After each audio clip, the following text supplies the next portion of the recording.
तो hello everyone, कैसे आप सभी। उम्मीद करते हैं मस्त होंगे, स्वस्थ होंगे और आपका पढ़ाई चल रहा होगा। इससे पहले हम लोगों ने क्लास 11 केमिस्ट्री में जो स्ट्रक्चर ऑफ एटम था उसका डिस्कशन किया था। आज हम लोगों के पास जो है क्लास 11 केमिस्ट्री में ही नेक्स्ट चैप्टर जो है चैप्टर नंबर 3, वो है तत्वों का वर्गीकरण एवं उनके गुणधर्म में आवर्तिता। ठीक है, इस चैप्टर का डिस्कशन आप क्लास 10th में कर चुके हैं। आज हम लोग क्लास 11 के पर्सपेक्टिव से थोड़ा 10th से जो होता है लेवल अप होता है, इसका डिस्कशन इस अध्याय में हम लोग करने वाले हैं। ठीक है, ये चैप्टर ऐसा है कि ये सभी जगह काम आता है और हर सब्जेक्ट केमिस्ट्री के हर पार्ट में ये जो है उपयोगी सिद्ध होता है। तो इसको अच्छे से डिस्कशन करेंगे और इसको समझेंगे। ठीक है, तो चैनल में आ गए हैं तो चैनल को सब्सक्राइब करके वीडियो को लाइक कर दीजिए और सेशन को अपने दोस्तों के साथ शेयर कर दीजिए।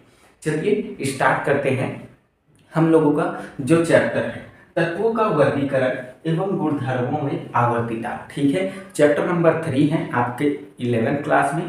तो तत्वों का वर्गीकरण याद रखिए कि जब स्टार्ट हुआ होगा इतिहास से अगर हम देखें तो इतिहास में है क्या, आपके पास पहले आपको एक दो तत्व चलिए मान के चलते हैं पता था, इतिहास के रूप में आपको एक दो तत्व पता था तो आप उसका आसानी से यूज कर लेते थे। परंतु जैसे जैसे हमारे पास आधुनिक खोज होते गया तो आधुनिक खोज के साथ तत्वों की संख्या बढ़ने लगा और जब तत्वों की संख्या बढ़ने लगा तो उसमें हमें परेशानी हुआ। तो उसके अध्ययन को सरल बनाने के लिए, अध्ययन को एक व्यवस्थित तरीके से करने के लिए हम लोगों ने क्या किया, तत्वों का वर्गीकरण किया। ठीक है, तो पहला चीज समझ में आया वर्गीकरण का मतलब क्या होता है। तो यहाँ वर्गीकरण का मतलब आप समझिए,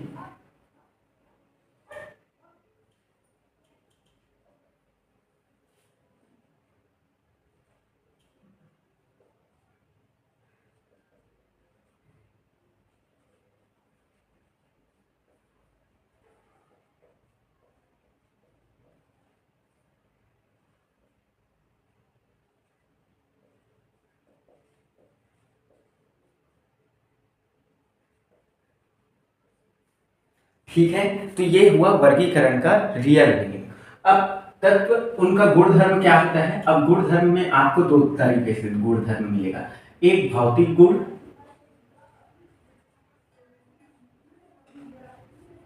व दूसरा जो होगा आपके पास रासायनिक गुण।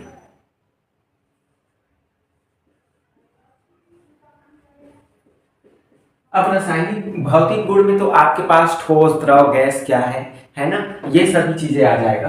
और रासायनिक गुण होता क्या है, तो आपके पास इसका परमाणु द्रव्यमान कैसा है, इसका संगठन कैसा है, इसका परमाणु भार कौन सा है। तो रासायनिक गुण ये होता है। आवर्तिता का मतलब होता है अपने गुण को दोहराना। ठीक है, अपने गुण को रिपीट करना। आवर्तिता का सिंपल सा मीनिंग रिपीट करना फिर से। जैसे फॉर एग्जांपल आपने क्लास 10 में पढ़े होंगे तत्वों के भौतिक व रासायनिक गुणधर्म जो होता है आपके पास एक समय के बाद फिर से रिपीट होता है, तो उसी को हम लोग क्या कहते हैं, आवर्तिता कहते हैं। उम्मीद करता हूं इस चैप्टर का जो आपके पास इंट्रो है वो समझ में आ गया होगा। चलिए अब इसी के साथ आगे समझते, अब इनका परिभाषा समझते हैं। ठीक है, परिभाषा क्या होता है, जिसे आप डेफिनेशन कहते हैं। तो आवर्त सारणी तत्वों का एक तालिका है या तालिका है जिसमें उनके रासायनिक गुण, उनके परमाणु संख्या का क्या किया जाता है, अध्ययन किया जाता है। ठीक है,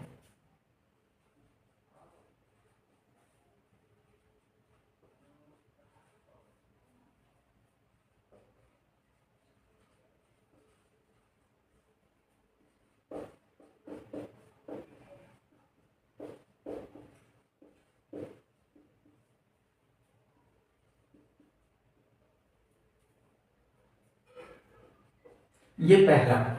ठीक है, अब इसी में आपके पास होता क्या है, ये जब तालिका है हम इसमें एक क्या करेंगे, आपके पास जो तत्व होते हैं उसे सेट करते जाएंगे। ठीक है, जैसे फॉर एग्जांपल मैं अभी आपके नॉलेज के लिए बना दे रहा हूँ, ये आपके पास ऐसा होता है आवर्त सारणी। ठीक है, तो हमारे पास ये जो है फिलहाल आवर्त सारणी का एक स्वरूप मान लीजिए, और इसमें होता क्या है आपके पास, हम तत्वों को व्यवस्थित करते हैं, ठीक है। दूसरा चीज, अब इसमें व्यवस्थित कैसे करेंगे, तो याद रखिएगा व्यवस्थित हम लोग परमाणु,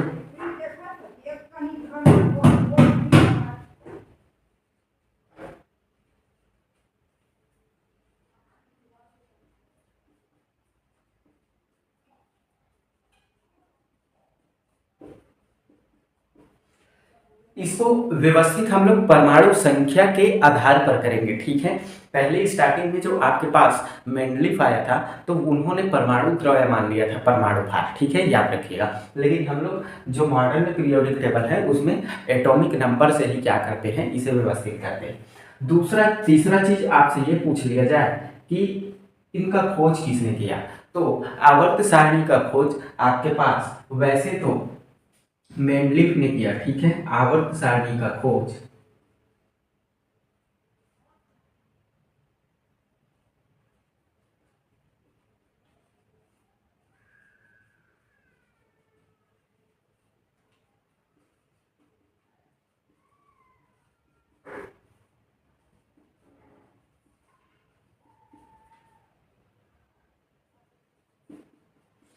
अब ये खोज एक तरह से बोला जाए तो खोज नहीं है, अगर हम ये माने तो ये सिंपल सा मीनिंग है कि इन्होंने आवर्त सारणी स्वयं बनाया था, ठीक है।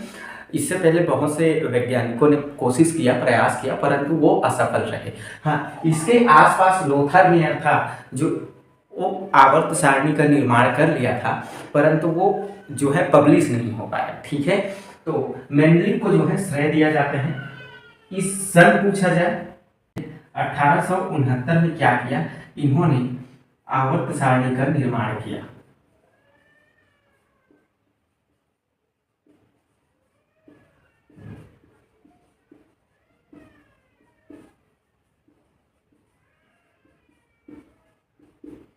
ठीक है, तो ये रहा हम लोगों के पास परिभाषा में मोटा मोटा 3 पॉइंट, ठीक है। अब हम लोग आवर्त सारणी की संरचना देखते हैं।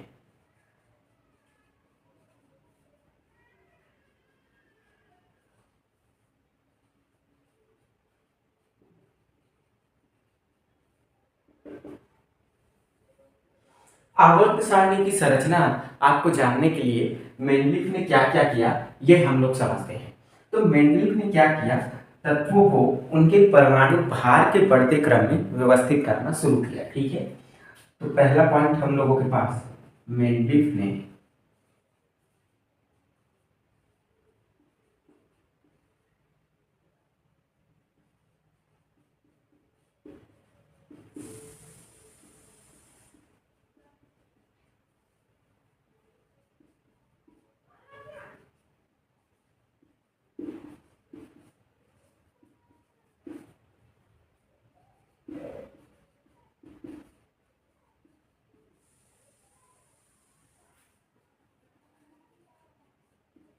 ठीक है, तो मेंडलीफ ने तत्व जो होता है उनको क्या किया, परमाणु भार के बढ़ते क्रम में व्यवस्थित किया, जिसे हम लोग परमाणु द्रव्यमान भी लिख सकते हैं, ठीक है।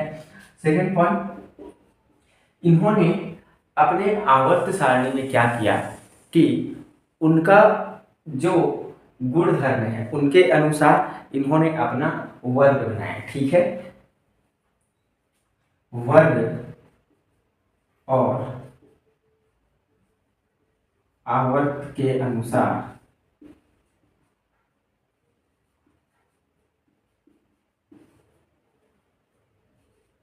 तत्वों को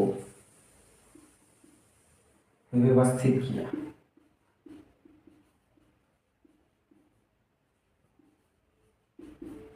अब कितना वर्ग बोला जाए तो 18 वर्ग हैं और 7 आवर्त हैं, ठीक है, याद रखिएगा। और साथ में ही आपके पास इन्होंने कुछ ब्लॉक बनाए,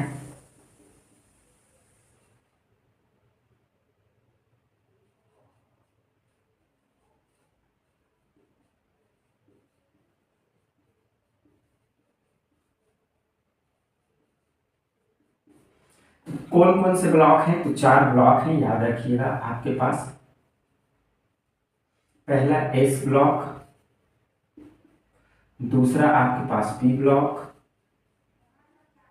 डी ब्लॉक